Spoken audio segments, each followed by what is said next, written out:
Hello and welcome to the latest in Real Stories, our bite-sized format of our Do More with Less podcast. We're twinning our monthly Do More with Less interviews with marketing leaders, business leaders, shorter, snappier, punchier sessions where we get really down to the grind of real day-to-day life in business, how we are making do more with less work.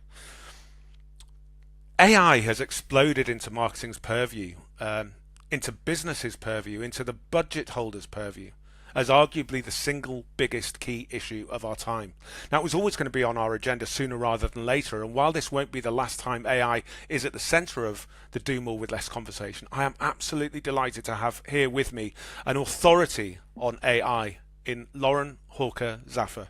As well as being the COO of Enterprise Gen AI platform Squirro, Lauren is host of the 2024 New York Digital Award-winning tech podcast Redefining AI. She's also known as a top voice on artificial intelligence on LinkedIn. And by the way, just because that podcast won its award in 2024, don't let it kid you.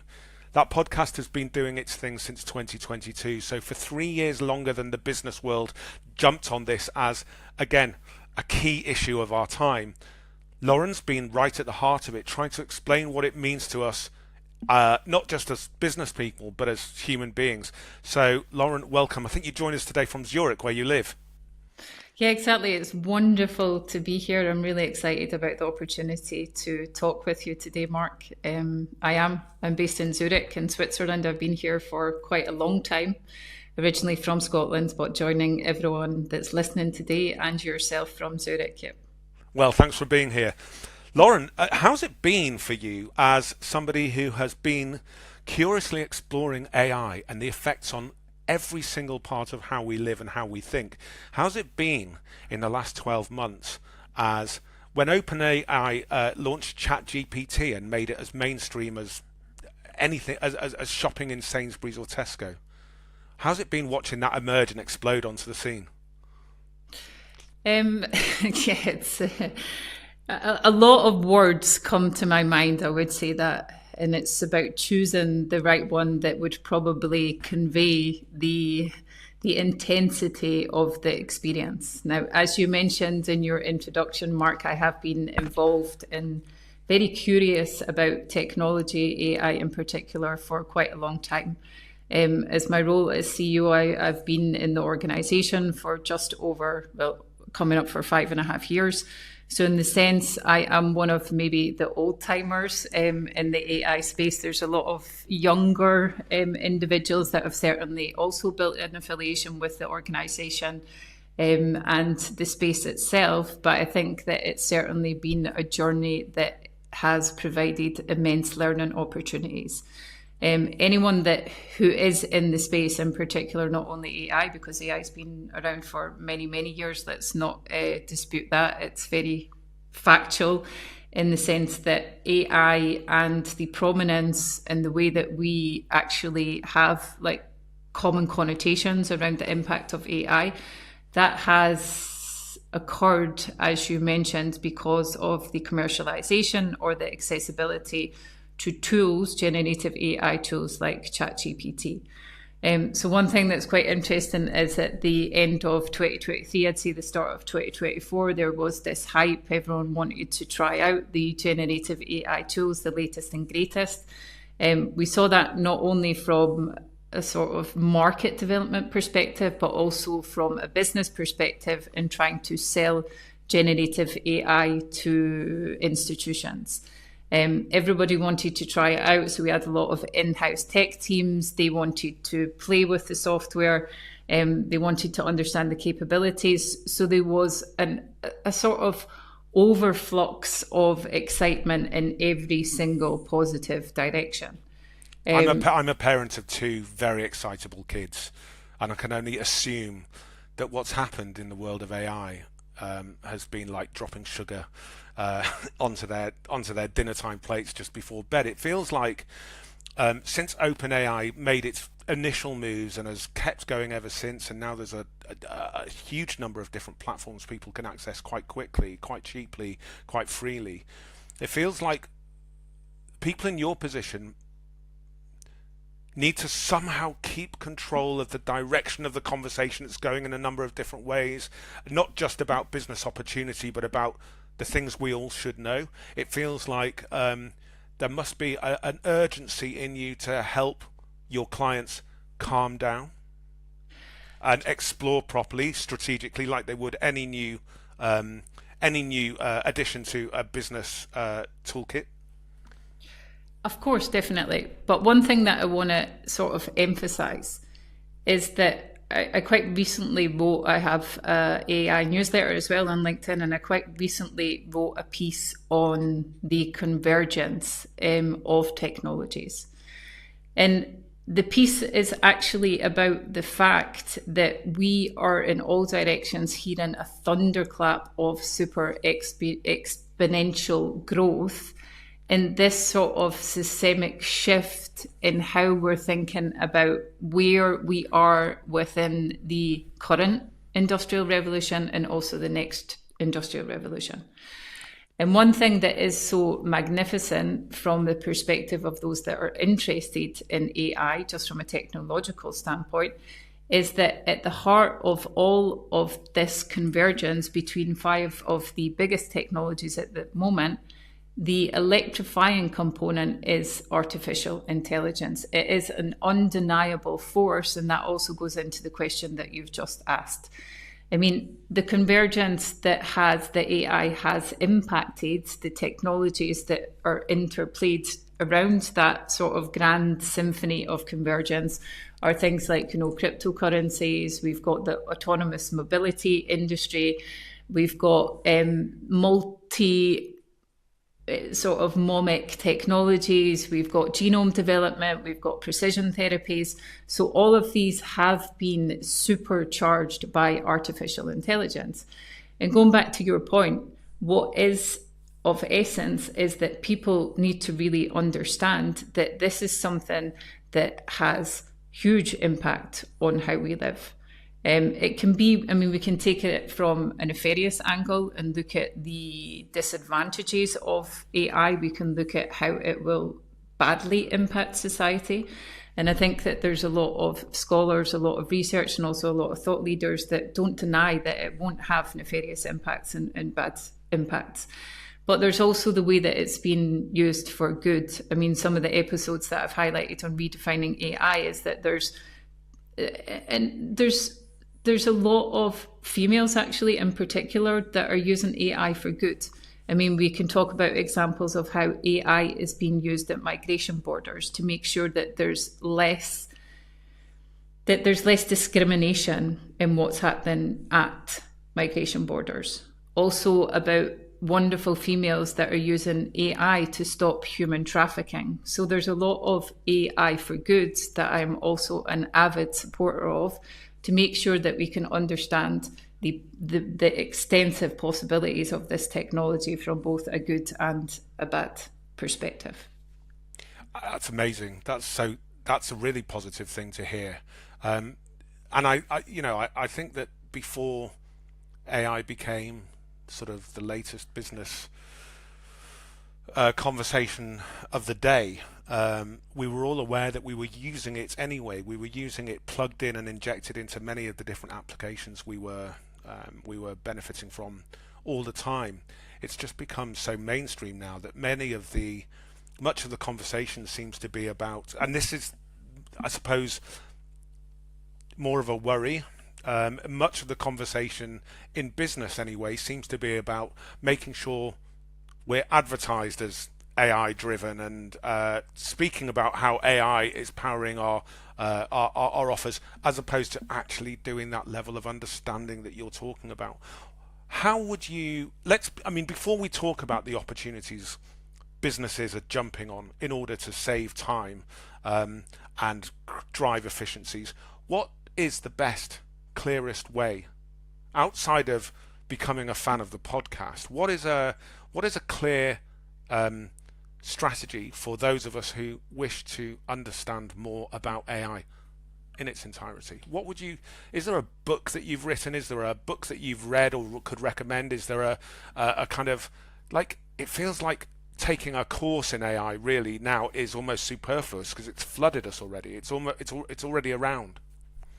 Yes and no. I mean, the latter that you've just highlighted upon, it is all around. And a lot of people are interacting with it. And as you mentioned, it's also, people have been interacting with it for years. I mean, there's components of AI that are integrated into almost all of our apps on our mobiles. Yeah.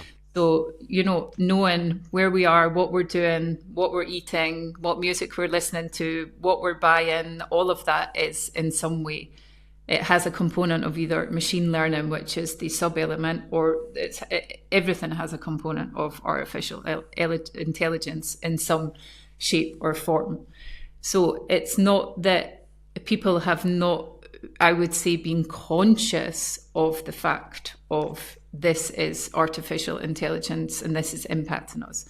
And I think that there's still a lot of not through a sort of desire or sort of intentional ignorance, but there's still a lot of ambiguity around, well, what is AI and how is that impacting people? Because there's I've got a sort of thing behind me, 1+1 = 3, and a lot of people think that AI equals ChatGPT. And that's not really the case. So going back to your question, there's a lot of things that people can do. A lot of the larger tech organizations, they offer free courses that you can brush up your skills around what is AI, how's it used, and how you can use it. There's also a lot of smaller providers that offer these sort of courses. There's a lot of great books at the moment. There's some of the sort of larger thought leaders in the sphere, like Mo Goddard. He's written many books on intelligence, AI. A lot of his podcasts are accessible. You've got other books like Co-Intelligence, that's a new one on the market that speaks about how we will interact and live with AI, and maybe the transformation and the development as to something further, as I mentioned and previously about the convergence with the robotic element. There's also this popular culture connotation that AI is ex machina, AI is Terminator, which is at the moment not the case.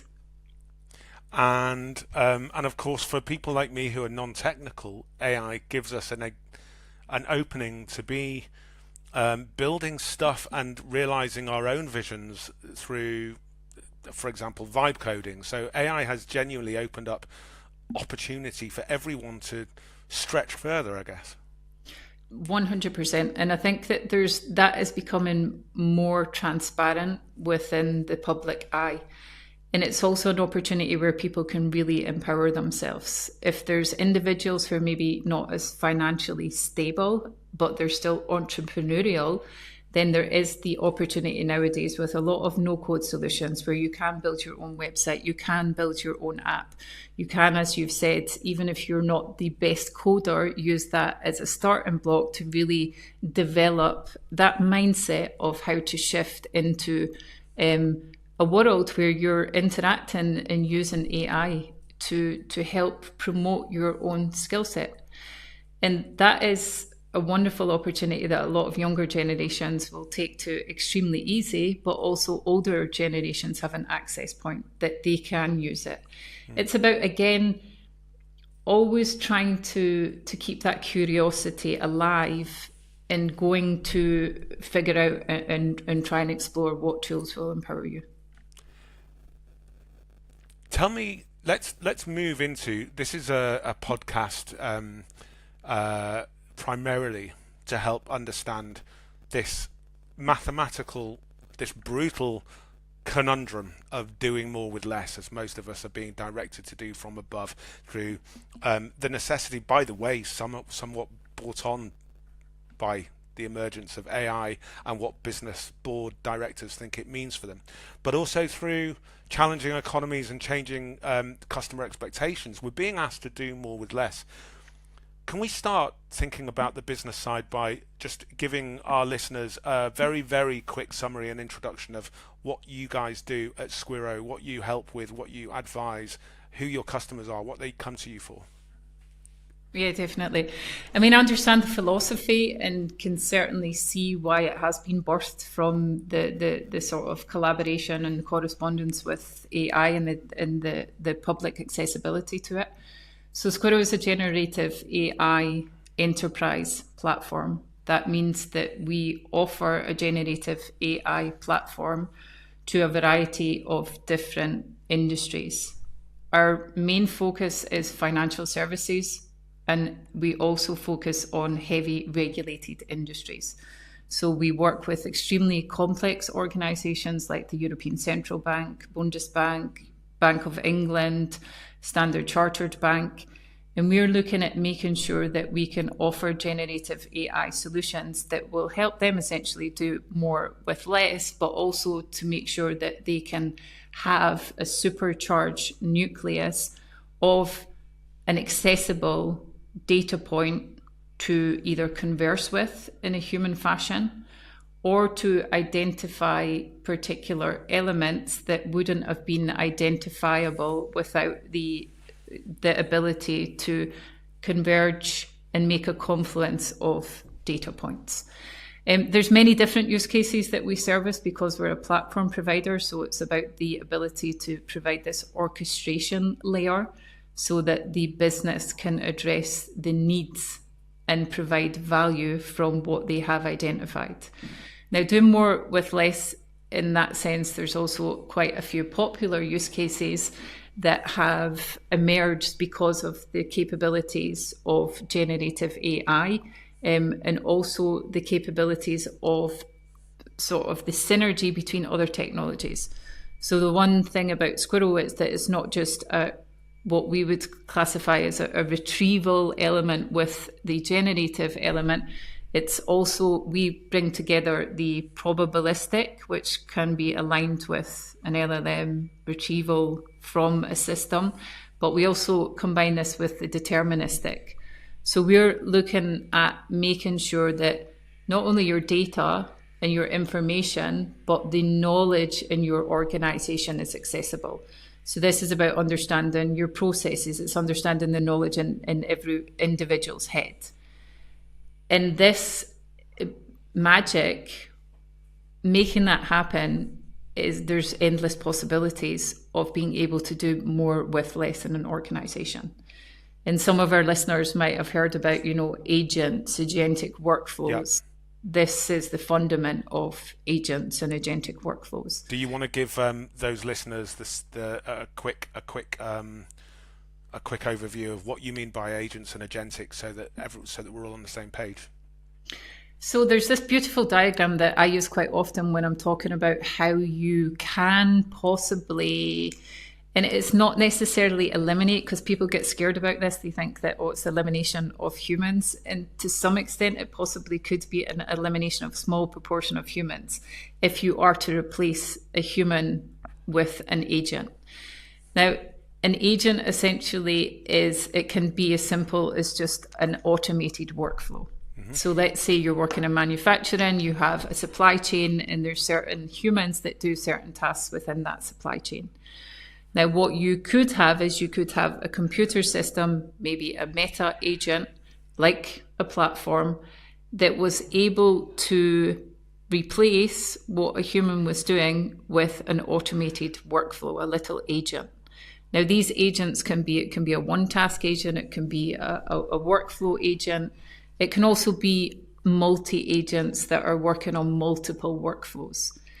And what we've seen in the space as well is that there's a lot of manufacturers in particular that they want to reduce their operational costs. They want to increase the quality. They want to enhance throughput rates. They want to automate maybe first and second support, where generative AI is an extremely good use case for this, especially agentic workflows.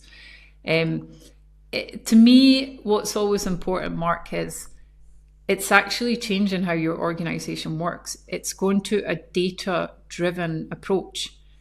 And, you hear a lot in organizations that people, even amongst ourselves, we're like, where's the data? You have to use a data point.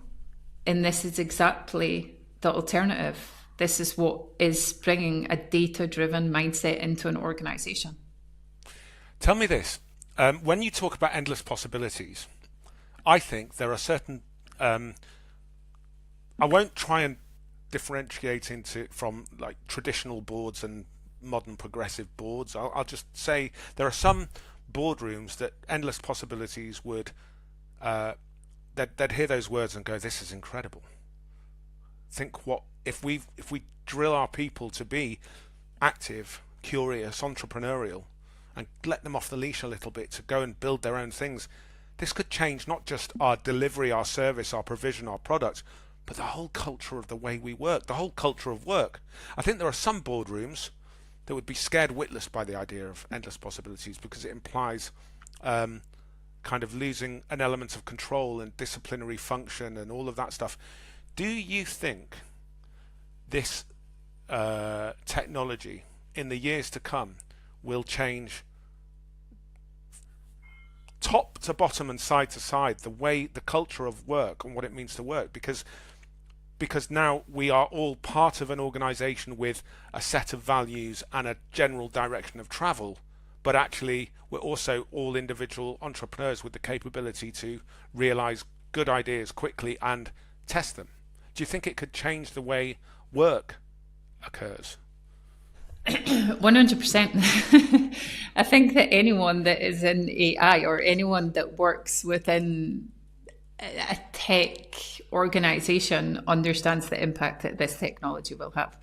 And that's quite a generic statement, but I don't want to go into, I mean, we could go into endless avenues of, as we've mentioned, how Well, it don't will. worry because we've set this Riverside conversation for 9 hours, so we're okay. Exactly, yeah, so we're okay then, we're sorted. Um, it's it's so complex in the sense that organizations also sometimes don't really understand what it will take for them to change their working practices. I've been in a lot of C-suite discussions where you have the mindset of the CFO that is automation, multi-agent workflow. We can save money, we can increase revenue Decrease headcount. if we decrease headcount, which is one sort of street that has a light of exploration. Then you'll hear maybe the chief information officer that also has a similar mentality, and maybe the head of AI and data that's excited about the technology and the capabilities of exploring what can be done in an organization. But there's also many, and it sometimes becomes like that sort of boring. And again, if you're in the field, you always sort of see this bad data in, bad data out. And that's not, I mean, it's common because it's true as well. Organizations need to sort the fundament of their organization before they can revolutionize their workforces. There's still a lot of limitations in many organizations about what technology or what generative capabilities are introduced for the collective, because the technology is still in progression. It's not been around that long in its current format. I think that is the one of the issues, which is we're all jumping on it, but it's not finished. There is no ceiling here. It's not stopped evolving. We don't know what it is, or whatever it might be to us today is not what it's going to be to us tomorrow. And so to start setting strategies, medium to long term, based on your understanding and deployment or exploitation or optimization of AI is a tricky one because it hasn't stopped moving yet. It's not stopped moving, no, and it won't stop moving because of the nature of the technology. I mean, I don't know, many of our listeners might also understand that Geoffrey Hinton, the sort of godfather of AI, I mean, he's recently been in the media because even he is scared about where it will go. And this is not an angle of fear mongering, it's just the case of, computers are so sophisticated. It is the algorithmic age. We're in the algorithmic age. And the algorithms can have serious implications. I just also did a recent LinkedIn post about the serious implications of the algorithmic age. And there's a lot of people who are intertwined with with fear about if people don't know the serious implications. And this goes back to making sure that you are aware that, anything public, your public data, that could be used for various different AI developmental components. So that could be, generating images. It could be generating a digital avatar. The possibilities there as well are quite frightening. Well, let's move on to that in a second. There's something I want to ask you first. Um, you pointed out your background. I could also point out my background, and it could be assumed that I come from the creative side of business building. And if I was, I've made my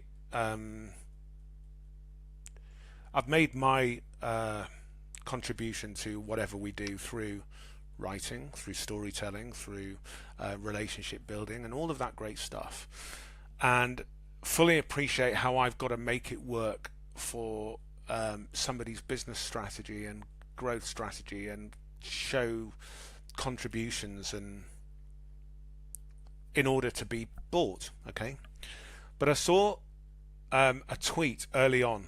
Can't remember when, maybe 18 months ago, maybe 2 years ago, that spoke to my early take on AI before I started trying to, even just not just curiously, but as a professional responsibility, trying to sort out exactly how we could use it brilliantly and beautifully and elegantly. And the tweet said, why haven't we got AI doing tedious shit for creative people rather than creative shit for tedious people? And I wonder if you have a take on whether that's just too simplistic, and whether there is a role for... So I have always, when it comes to the very, very human, inescapable, selfish conversation piece about AI, which is, oh my God, am I going to be replaced? I go, well, it's not going to replace me, no, because I'm not somebody who, yes, it's going to be able to find a legal precedent faster than any sort of admin in the world, and yes, it's going to be able to sort of sort data and file data and store data quicker than anybody can. But can it do? Is it ever going to be able to be more human than I have the capacity to be? And that's how I make my. Do you have as either as Squirro COO or advisor to boards, or as an interested host of podcast and observer, do you have any broad takes on where it's going to start being used well and badly in terms of those broad use cases? So I think from a creative perspective, there's a plethora of individuals that would argue that creatives will be replaced. I am not in that camp. I think that I've seen it as well, because I am like yourself. I understand the human element and also the emotional intuition and necessity that goes into a creative outlet. And the way that I see it, and I've also used it in the past year and a half, is that it has immensely helped me do things simply quicker. Yeah. And that's it. And this is also one thing that when you're talking about the implementation of AI in an organization, to make that parallel, one of the things that a lot of salespeople go against is that you're not supposed to talk about productivity gain, because productivity gains can't really be measured from an ROI perspective, but they can. They can definitely be measured, because it's about the time that's saved to a decision. And that can multifold into cash that is saved within an organization, because essentially everyone is working faster. You have probably used it to, you've prompted it to help you with your podcast. You've prompted it to help you with maybe a blurb that you need to write for your website. You've prompted it for so many different things. It's not replacing your capabilities, because at the end of the day, we spoke about the originality and the voice of the origin. That has to stay authentic. There's so many clues nowadays as well that you can tell if something has been AI generated or AI generated. So I think that the industry as well will develop and try to look where it can be leveraged in different ways to just do things a lot quicker and at a different level, and also set the expectation. I mean, if you, it's about pushing boundaries. It's actually about pushing it further. If you look at how the internet changed our lives, how it made everything more accessible, faster, this is not really that different. It's the opportunity to engage with a tool that actually makes your life really quite different in many sort of contestable ways, positive as well. Yeah, one of the conversations we have very regularly at Orbital X is that um, the the fact that it's a huge democratizer, it's a huge equalizer, and it gives everybody access to so much opportunity, um, and yet there is still a number one use case that businesses are kind of understandably using it for, which is efficiencies and time save. And the time save element is absolutely phenomenal. Like the amount of output you can get from it, good or bad, but the amount of output you can get from developing your prompts within less than half a second is absolutely mind blowing. But the other conversation we have within our organization is that it doesn't yet do taste. And so we have this kind of time versus taste equation that we sort of measure up, and that we can definitely use it for creative, for content, for storytelling, for proposition, for value prop, for lead magnets, and all sorts of things. And we use it incredibly skillfully across several different platforms, but that we don't allow it to replace that emotional resonance and that kind of creative spark that rises above the democracy, that everybody can access the same tools with the same prompts, but it still takes you, something special in you, to find that distinct risk, or that gut prodding poke, or that emotional heart stopping moment to get somebody to, for example, stop scrolling.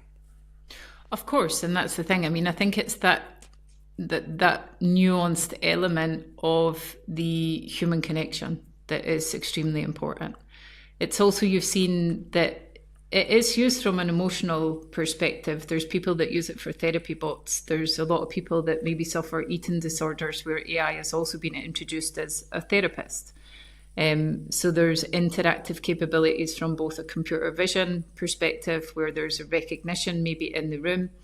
There's a lot of organizations that are developing use cases in technological accessible points where you can try and develop that emotional from a tech interaction perspective. But it's also about that cyborg mesh of, and there was books written like 1920s, 1910s, books going backwards, that talk about cyborgs. And that emotional development is also part of the cyborg development as to how it will be in many, many, many years. Maybe not as big a differentiator, but at the moment it still very much is. So tell me this. Tell me something that you know about the. Uh, it doesn't need to be doom mongering, and it doesn't need to be fear mongering. But tell me something that you know that I might not, about the ways in which you're studying that AI might change us, as either affect us in terms of our um, level of confidence, level of state of our mental health, or something like that, or indeed changing us as kind of in terms of our personality. I remember a study that we made a lot of in like 2007 to 2009. We did this. We made a lot of great content out of this study that Uber had done when Uber was raging like a wildfire across every new market in Europe, and it was. It did this study that showed that after a year in any new city, the emergence of Uber had made the population of that city 35% less patient. And so it wasn't just changing the way we can do things with all the benefits and all the obvious merit. It was actually changing not just how we act, but who we are as people. Tell me something about the conversations you've had or the study you've done into how AI is.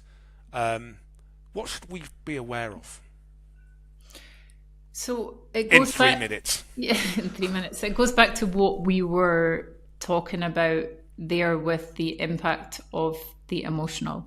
And what I had in my head that I didn't say was it's generational. And there's also been studies very recently, actually, and I can't remember if it was, I don't think it was MIT, it might have been Harvard Business School, but I'd need to double check. It was one of those, I think, where they'd looked at the generational impact of the use of AI on in individuals in different generations. And kids that grow up with AI, I'm more worried about them than how we learn to interact with AI as older generations. I think that children are so used to taking every single thing at face value that they've become so accustomed that it's just another technological enhancement, it's a new feature, that especially teenage girls are not aware of how vulnerable this technology can make their digital identity. And again, I don't want to go into the deep, dark depths of that, but it is extremely important as parents that we understand how to try and safeguard our children by helping educate and teach them that what you post online can potentially impact you for life because of the generative capabilities that could come out of just a 2 minute video. Yeah. I mean, there's so many, any of the big tech companies, let's take ChatGPT. People are familiar with ChatGPT. Sora is an image generator on ChatGPT. You can prompt it. It has restrictions, regulations. It does try to safeguard depending on the prompts, but there are ways to get round of it. If you prompt hacked, younger generations are much more familiar with prompt hacking. Some of the other tech organizations offer models that now generate videos very quickly, again, safeguarded, but there's a limitation on safeguards, that you can generate a video up to 2-3 minutes. Now, in 2-3 minutes, you could mimic someone saying something that they didn't say, doing something that they didn't do. And this has, I think, especially for vulnerable sexes like teenage girls, an implication that I would not want to happen. So I think it's extremely important that parents make themselves aware of the full extent of how generative capabilities can be used. I appreciate that, and as a parent, and I'm sure non-parents feel it as well. I have similar. I was very, very aware during COVID that my children were young enough at the time to suddenly have, at one point, half their lives defined by not being able to see anybody and having to be on their own together in the garden, making their own fun. And I thought of all those people that don't have gardens or didn't have spaces nearby where they could walk and with their families. But for a moment, half of my kids' lifetimes were defined by being scared of going too near people, not being able to get within 2 meters of them, certainly not being able to hug their relatives, that sort of thing. And I think the same when it comes to AI. I think when you get to a certain age, and certainly when you're a parent, you do start to look at things outside of the boundaries where you were young. And I think when I was Marketing Week editor, Marketing Week magazine editor when the digital marketing revolution hit. So it's a very exciting time. It was affecting the way we communicate like it had before it, the record industry and everything else. Online shopping, all that stuff. Industries were being transformed within moments. And there was a feeling at the time, in terms of hiring, recruitment and talent, that people needed digital natives. And I felt then, and still feel now, as self-serving as it might sound, that there is a huge value in having people to work with alongside who knew life before the internet and understood Mm. life before the internet and AI. So I come from a generation where we knew we were given the opportunity to understand what it meant to have value in being bored, in having seemingly nothing to do, and no screens and no phones and no play dates on the summer's day. So having to build yourself half a bike and find a tree to climb, like all of that stuff. We were also, in terms of AI, we were probably one of the last generations that understood objective facts and objective truth. Um, there is no shortage now of examples that you could point to where something that in the past would have been hard evidence, undeniably hard factual evidence of something having occurred, just by being able to see it in happening in an image or indeed a video, be it somebody saying something in a video. My kids are now growing up in a world where there is not, arguably, there's no such thing as hard objective truth. There is only opinions, hot takes, and whatever you choose to make using the tools you're given. And again, there is, I welcome the massive opportunity for changing our lives in a good way and growing as innovative entrepreneurial people and businesses. I'm super excited by it. The way we're using it and the way it's going to change everything that we do is we're in for a hell of a ride. But I think, what is a valuable perspective of that generation that were the last to come through, where you actually had to go through huge amounts of learning before being rich and successful and famous, rather than half a morning of becoming a fabulous content creator. As all of these things, it's changing the way history is made, and it's. I don't know if I'm a dinosaur or too skeptical in being slightly worried about it. No, I mean, I can relate fully with what you're drawing on. I don't know if it's age. I don't know if it's a natural progression as well, that your soul seeks. It goes back to nature. It wants to connect with things that are less digital.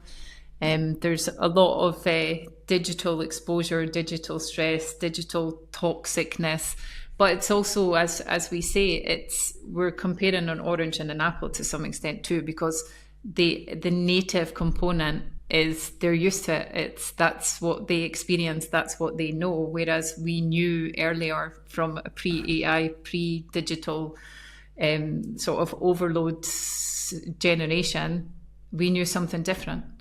So it's always that human element from a sociological developmental perspective, that you're also comfortable with what you know. People, as humans, the human race, we're not always comfortable with what we don't know or what we've not explored. That's why people are also skeptical about AI and the good of AI as well, because there's a lot of fear mongering in the news. There's also some truth, some elements of exploration, but we don't know what the future will hold. We can only hypothesize around the speed of the advancements of the technology, and also how we see it encroaching in a lot of what we do. Thank you. Now listen, for the sake of my video editors and the clips that they long to make, I could talk to you forever, and I could talk to you again on all of these issues. But for the sake of poor Dennis and Marianne, who have to turn this into useful clips in terms of do more with less, what is, as somebody who is undoubtedly one of the leading authorities on this space, and somebody who has long been curious enough to investigate for both good and bad, where are Lawrence Zafer's personal, where are Lauren Zaffer's personal AI habits? Where do they lie? Do they lie in work? Do they lie in what's your day-to-day intake, your coffee intake of or habit My of my AI? Like, coffee intake. yeah, where are you using it brilliantly for you, and in a way that makes your life easier, whether work or otherwise? Oh, How do you do more with less, essentially?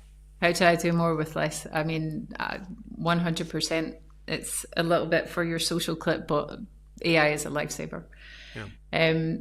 I use, and I think it's, again, it goes back to the philosophy of A, the individual, and B, the organization. So being an AI software organization, we are very much, it's in our philosophy to be AI first. So AI first means that we are within sort of safety parameters and approved tools. We have a lot of onboarded and approved vendors where we can, in the organization, use AI. So I use AI, and I heard this term and someone said it, and I was like, oh, it's a really strange term to use.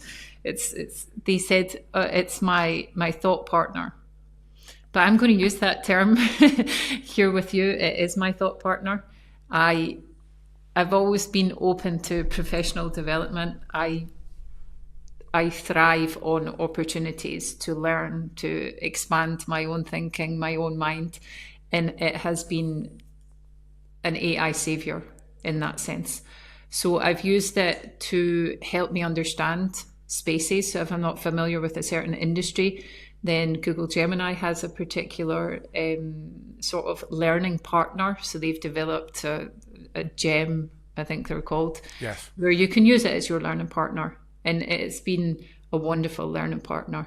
It's as if someone is coaching you in a one-to-one private session about a topic that you don't necessarily know. And that comes with a healthy proportion of you challenging it and saying, well, actually, you've not thought about this, or can we explore this? And it might give you a pathway to explore. But again, it's about taking the reins yourself and seeing what is possible of. So it's been extremely beneficial there. Also for other simple things, if you're not sure about maybe your civil rights or legal rights, and it's not it's not a legal rep, you still have to check, obviously, things like that in accredited sources. But it gives you that quick step up in making sure that if you do need factuality, that you've got a good grounding quicker than previously. Is it a trade-off when you're talking about learning about a new topic, industry, or indeed just prompting it to find out anything? I often find that I have to challenge it sometimes for factual accountability. I sometimes feel that there's a trade-off between speed and accuracy, and that I know that I'm making that trade-off. I'll get enough of a flood of information quickly to be able to find my way through the next conversation, the next meeting with this new client, but I'm not necessarily going to be able to rely on everything 100%. That there's going to be errors there, and I might spot some of them enough to challenge, but I might not spot others. Is that a fair summary? Yes and no. So I think it depends on the AI tool that you use. Google also has a research model that is far more extensive. It's more academic. It consults more sources.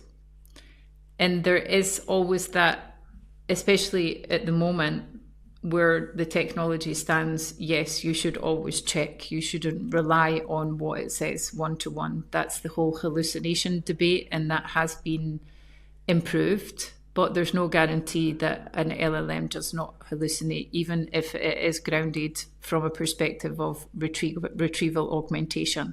So yes, always check the sources, but also use other models like Google Research, where you have much more of a research opportunity. So it's checking more sources. And I think that gives you a lot better standing than maybe a common everyday model like ChatGPT or GPT-5 or whatever you're using. Okay, great. And tell me this: what's I'm getting I resent this actually. I get the algorithm serves me all over my online ecosystem, serves me ads every single day with a plethora of very smiley and American people with great teeth who tell me, hey, stop it, over 40, stop using ChatGPT like Google. Kids are building businesses with AI and all you're doing is blah, blah, blah. And I just think, no, I'm not. I'm in a very, very lucky and privileged position to be in a forward-thinking industry and with incredibly forward-thinking colleagues who solve problems for forward-thinking businesses. So I kind of get access to a whole range of tools. But now you're talking about Google Gemini and you're talking about ChatGPT 4 and 5, and you're probably, I know of some of the platforms out there like Claude and so on and so forth. Are there good platforms and good tools for different for different outcomes and use cases that you think we should be aware of when trying to do more with less? Oh yes, there's a multitude. I think it depends on the packages that are accessible either within your organization or to use an individual. I think for anyone that wants to explore, I'd say definitely Google has a wide suite of tools on offer. So you can access their different modules. As I've said, the one for research purposes, it's a really great one. A lot of my colleagues as well have switched to that source. There's also, you can build your own gems there. They have a computer vision model that you can also use in your household as a support tool. Maybe you don't know how to repair your coffee machine. There's a lot of quite quick developments that can be used in everyday settings from Google. And okay, great. And finally, where do you do your learning? Where do I do my learning? Yeah, you thrive on learning and you thrive on new access to new knowledge. And you are, again, however we define it, you're one of the market's leading experts on this new space that's changing us all. Where do you do your learning? So I love to have a conversation. I think I learn so much in conversations, and it's one of the reasons why I started the podcast. Yeah. It's to educate myself. That was really the primary focus on why I started it. How many episodes in are you now? I don't know. I think I've had about on Redefining AI. So I've got 2 podcasts. I've got Redefining AI and Convergence that I co-host with Faisal Haq, who's also quite a well-known thought leader in the space. So Redefining AI, I think I've had about 100 conversations, and this spans the sphere of sort of MIT professors, scientists from NASA, from refugee lawyers to, French scientists that believe in organic AI. It's a whole sphere of individuals, and that has been one of the most interesting ways to educate myself. And I think that as well, Mark, it's like anything. That's how kids learn. They ask questions. It's the curiosity. And the self-driven curiosity is a magical way to learn. And there's many researchers that talk about that people ask less questions, and questions are so important. The more questions, the better you can sort of guide your own self-development. Well, I used to be a journalist, and I've been into both my kids' schools when they were young to teach their classes about the value of asking questions and the power of a question mark. Making newspapers and so on and so forth under the guise of becoming pretend journalists for the day, but really about getting them asking questions. Having hired people much younger than myself for the last 10 years, they seem to learn from podcasts more than they do books now. It feels like everybody I know, I still have to ask people, what podcasts are you listening to try, kind of give myself an idea of the next feed. But some of them have been like floods of great information with great stories and pods. Tell me where people can find your pods so that we can continue the learning for everybody else. Yeah, so the Redefining AI is accessible on all channels. You can access it on Spotify, Apple, Player FM, anywhere where you're listening to your podcast. Lauren, it has been an absolute privilege. Hopefully we'll have you on again sometime, and thank you for the time you've given us. I've certainly learnt loads, and I hope our listeners have too. Thank you so much. Thank you, Mark. Thank you for inviting me on. Really appreciate it.